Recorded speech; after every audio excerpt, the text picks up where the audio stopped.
Au beau milieu du Vexin, on peut apercevoir une poule de Houdan, des moutons d'Ouessant ou d'autres savoyards ou encore un cochon de Gascogne. Dans cette ferme, pas comme les autres, ces animaux ont un point commun. Ils sont tous en voie de disparition. La grande consommation n'en veut plus. Résultat, les éleveurs boudent leur reproduction. Pour preuve, ce Mallucien du Poitou existait par dizaines de milliers au XIXe siècle. Aujourd'hui, il ne reste qu'une quarantaine d'étalons dans tout le pays.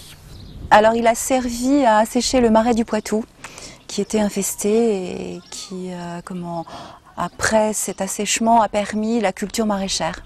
Alors il a des longs poils parce qu'il est adapté au travail dans l'eau. Donc des poils longs au niveau des pieds qui lui font comme des bottes, qui lui protègent les sabots, et au niveau de la tête et de l'encolure pour le protéger des insectes. La modernisation a eu donc raison du cheval de trait, remplacé par le tracteur.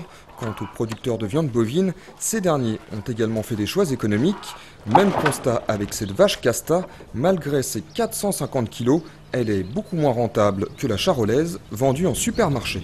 Ces races-là, si elles disparaissent, nous on veut les montrer aux gens, puisqu'on en a encore quelques-unes nous. Il y a des éleveurs qui se battent aussi pour les garder.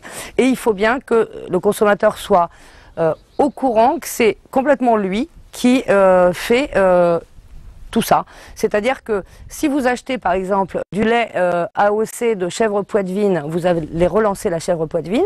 Si vous achetez du lait de basse qualité, vous allez la faire disparaître. Seule solution donc à la survie de ces espèces, le consommateur. Pour Catherine Fritsch, il faut faire de la pédagogie. Imaginez qu'il ne nous reste plus qu'une seule race de viande, une seule race de vache à viande ou vache à lait, avec toutes les autres locales rustiques et plus résistantes qui disparaissent. Qu'est-ce qui va se passer? S'il y a une maladie, n'importe quoi qui passe, on risque de plus avoir de vaches du tout, ni de moutons. Si on ne préserve pas la biodiversité, il risque de rien nous rester. La ferme de Vaux-les-Arts fait ainsi passer le message chaque année en espérant convaincre un large public. Ainsi, l'an passé, près de 10 000 visiteurs ont été reçus dans cette arche de Noé.